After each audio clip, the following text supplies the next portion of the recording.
Hello all of you amazing people, hope you're really good, hopefully you're having an awesome summer and welcome back to my channel. Firstly, I want to say the biggest, most welcoming thank you for all of your love and all of your support with my new clothing brand Hellfair, which I'm wearing now. It was absolutely crazy. When the website went live, so many people were online, so many people were kind of snapping up all the limited edition stuff, all the hoodies, t-shirts, it went crazy. We've sold out of a lot of stuff in a lot of sizes. The limited edition orange long sleeves completely sold out, and we're already working on the second collection, which is going to be amazing. To design new clothes, brand new range, and do a second Hellfair drop is going to be really cool. So thank you for that, honestly, thank you so much. I've loved this process, it's been so cool. To celebrate the launch of Hellfair going so well, I've decided to organise a kind of ride with me day, a ride with Matt Jones day, at Chicksands Bike Park, which isn't too far from me, but it's a really fun bike park, great for like people of all abilities. There's huge jumps there as well, and I'm going to pay for the £5 entry for the first 200 riders that sign up to that day, but it's open to absolutely everyone. The 24th of August I want to meet some of you guys, ride with some of you guys, and that's where I'm going to be. It's called Chicksands Bike Park near Bedford in the UK. Anyway, I'll pay the entry if you just sign up on a free website, which I'll put in the description of this video. So this video is about my competition year, and looking ahead to actually really soon, in 10 days time, 2 weeks time, Crankworx Whistler, which is the pinnacle, the bread and butter, the kind of the domain for the top slopestyle athletes in the world. That is the competition near Vancouver in Canada, where the world's best 14, 16 riders go to shine at slopestyle. They build the most insane course. This year the course has actually changed, and for the last 4 years that's where I've gone, and I've been super nervous, always crazy nervous for that competition. I struggle so much to kind of make it work in practice, but always when it comes down to the competition day it goes really well and I actually have the best time ever. And yeah, Crankworx Whistler is the pinnacle of slopestyle mountain biking. So the Crankworx series, of course, a few years ago the only Crankworx was the one in Whistler. Now there's a series of Rotorua in New Zealand, where I went at the start of the year, Innsbruck in Austria, where I was a month ago, 6 weeks ago, and Whistler, the third one. So there's a 3-stop series, and the way the points work in Crankworx is they take your best 3 results from the last 12 months, the last 52 weeks, and that doesn't get talked about a lot, the point structure, and the riders that attend these events is always changing and it might be confusing. So they take your best 3 results of any mountain bike competition, any slopestyle dirt jump competition.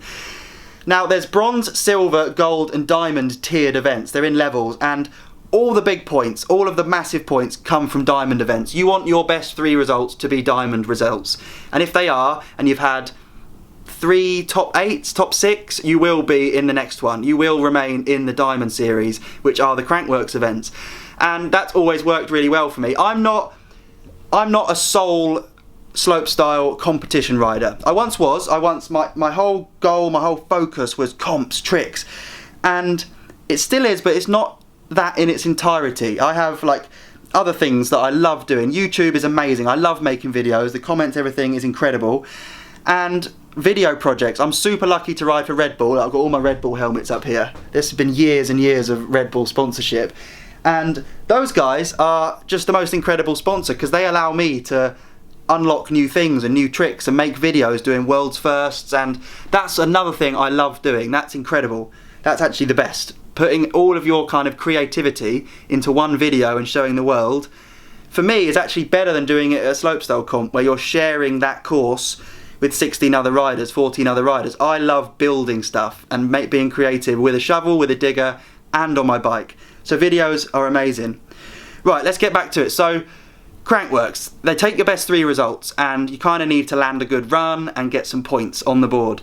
So at the start of the year, March, I was in Rotorua in New Zealand, the first Crankworx of the year, the first time I'd ever competed in that one.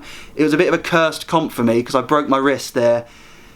The year before, or 2 years before, I shattered my wrist the day before finals. This time, rode good, all week of practice. The day before finals again, I did a flat drop backflip, cased the landing by enough to fire me over the handlebars.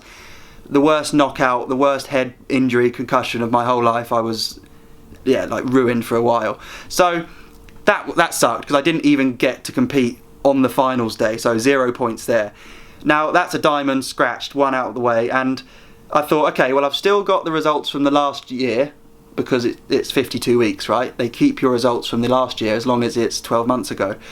So that didn't matter as much. And moving forward to Innsbruck, I knew I had to do a lot, but I also knew I had to get points on the board, because not like crashing and getting no points isn't an option. So I did a safe run, first run, and landed everything, did some cool tricks, and put my knee in my front wheel, and you've probably seen that. That was like, it was actually a super funny video. Ejected over the handlebars, explosion, knockout again. Like, I wasn't fully unconscious, but having 2 concussions and 2 head injuries in a relatively short space of time, I never knew the deal. I hear about concussions and I know they're gnarly, but that was the first time for the next few hours after hitting my head where I was like, whoa, concussions are gnarly. They're not to be taken lightly. And I felt the effect of having 2 on the bounce, 2 in a row. And when I say in a row, 6 weeks, 8 weeks apart, that is in a row, because your head has to heal like bones, like muscles, like ligaments. And that was like a bit of an eye-opener, because again, I didn't come last, but I got very few points, and I had a concussion, so I needed to take it steady. Then I got my airbag and I felt amazingly confident. I've got this training facility, and I had a close eye on the points, and I knew that it was going to be unlikely that I was going to ride Whistler. But I was still motivated, I still wanted to get there. And in previous years, my access and my way of getting into Crankworx has been through a wild card. So there's often a gold level event in the year where the top rider who isn't already qualified for Crankworx Whistler at that event wins a wild card to get into Crankworx Whistler. That's what I did in 2016. I did the same to get into Crankworx Leger or Innsbruck in 2017.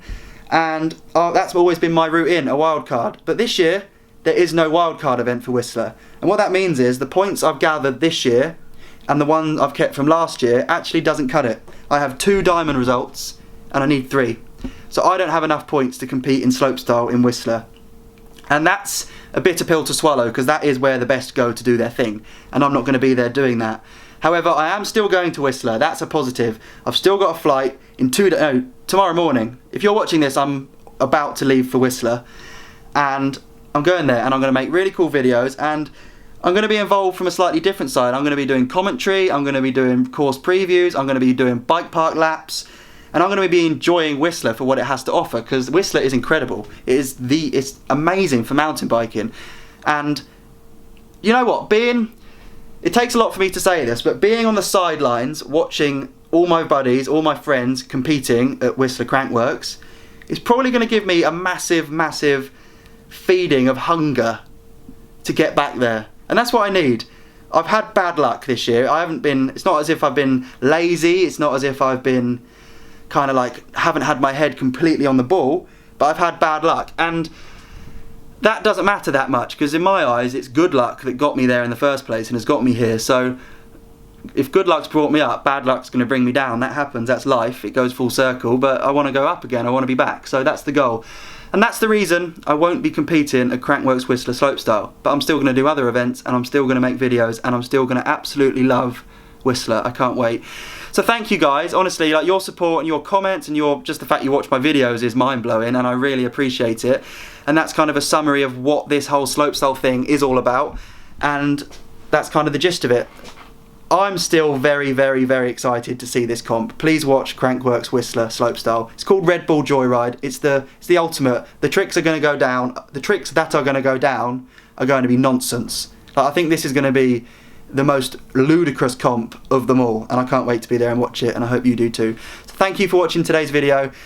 It's a tough one to talk about, but I thought this is the best place to kind of explain to you guys why I'm not going to be on the start list, and I'm not. And that's that. Bad luck, good luck, it all happens. And we're still here, still going. Peace, you're all legends. Thank you.